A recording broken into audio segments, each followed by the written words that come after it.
अगर अपन बात करते हैं कि ये आपके सामने क्या देखने को मिलता है, तो ये पेनक्रियाज देखने को मिल गया। ये आपके सामने क्या देखने को मिलता है, तो दोस्तों ये पेनक्रियाज है। और इस पेनक्रियाज को आप क्या बोल दोगे, हेड ऑफ पेनक्रियाज बोल दोगे। ठीक है, इसको आप क्या बोल दोगे सर, इसको बॉडी ऑफ पेनक्रियाज बोला जाता है। और इसको क्या बोला जाता है, इसको टेल ऑफ पेनक्रियाज बोला जाता है। ठीक है सर, ये पेनक्रियाज क्या है, तो एक एंडोक्राइन और एक्सोक्राइन ग्लैंड है।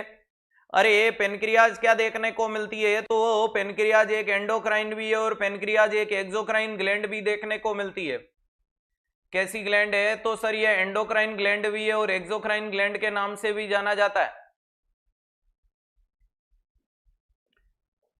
ध्यान रखिएगा, अगर अपन बात करते हैं कि पेनक्रियाज के कैंसर की जो मोस्ट कॉमन साइट होती है, पेनक्रियाज के कैंसर के लिए अगर अपन बात करते हैं कि इसकी मोस्ट कॉमन जो साइट देखने को मिलती है वो कौन सी होती है, तो आपका जवाब होना चाहिए head of pancreas. Most common site कौन सी देखने को मिलती है, तो हेड ऑफ पेनक्रियाज देखने को मिलती है। ठीक है, टेल वाले हिस्से में क्या होता है, तो sir island of Langerhans. Island of Langerhans नाम यानी सेलों का कुछ टापू या गुच्छा होता है जिसमें अल्फा भी होती है, जिसमें बीटा भी होती है, जिसमें डेल्टा भी होती है और जिसमें एफ भी होती है। सर इससे कौन निकलती है, तो गुल्कागोन निकलता है, इससे गुल्कोगोन देखने को मिलता है। सर बीटा से कौन निकलता है, तो याद रखिएगा सर इससे इंसुलिन निकलता है। सर डेल्टा से कौन निकलता है, तो इससे निकलता है सोमेटोस्टेटिन। अरे इससे कौन निकलता है, सोमेटोस्टेटिन। और एफ से कौन निकलेगा, तो याद रखिएगा पेनक्रिएटिक पॉलीपेप्टाइड। पेनक्रिएटिक पॉलीपेप्टाइड, तो ध्यान रखिएगा वेरी इंपॉर्टेंट चीज है। अल्फा है, बीटा है, डेल्टा है, एफ है। अल्फा है, बीटा है, डेल्टा है, एफ है, ये वाली कंडीशन देखने को मिलती है। और इसके लिए अपन जो सर्जरी करते हैं दोस्तों उसका नाम है विपल्स। जरा ध्यान से देखिएगा, ये रही अपनी इसोफेगस, ये रहा अपना स्टोमक,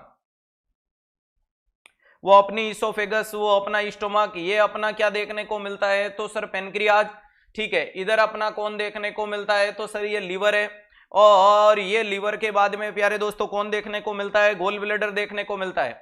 यहां से पेनक्रेटिक डक्ट आती है, यहां से सिस्टिक डक्ट आएगी, इधर से हिपेटिक डक्ट आएगी। अरे प्यारे दोस्तों आएगी या नहीं आएगी, तो जी हाँ, और ये सब कुछ मिलकर ड्यूडिनम में खुल जाती है।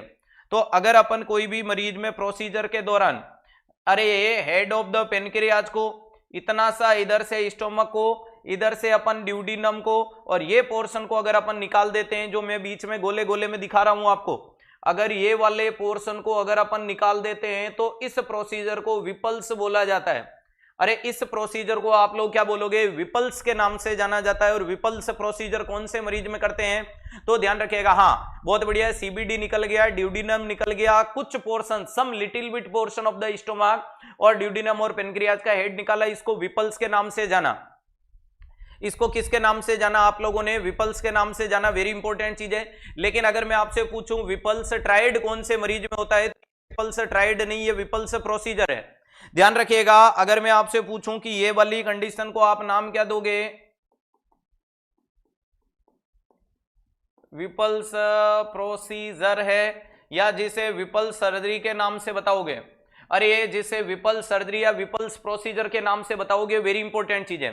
समझ में आ गया, वेरी इंपॉर्टेंट चीज है। और वहीं पे मैं अगर आपसे पूछूं कि विपल्स ट्राइड कहां देखने को मिलता है, अरे वहीं पे अगर बात करने की कोशिश करूं विपल्स ट्राइड, वहीं पे अगर मैं कंडीशन को बात करने की कोशिश करूं और उस कंडीशन का नाम क्या देखने को मिलता है, विपल्स ट्राइड। और विपल्स ट्राइड वाली कंडीशन में अगर मैं बात करने की कोशिश करूं कि ये विपल्स ट्राइड किस में देखने को मिलता है, तो ध्यान रखिएगा हाइपोग्लाइसीमिया में।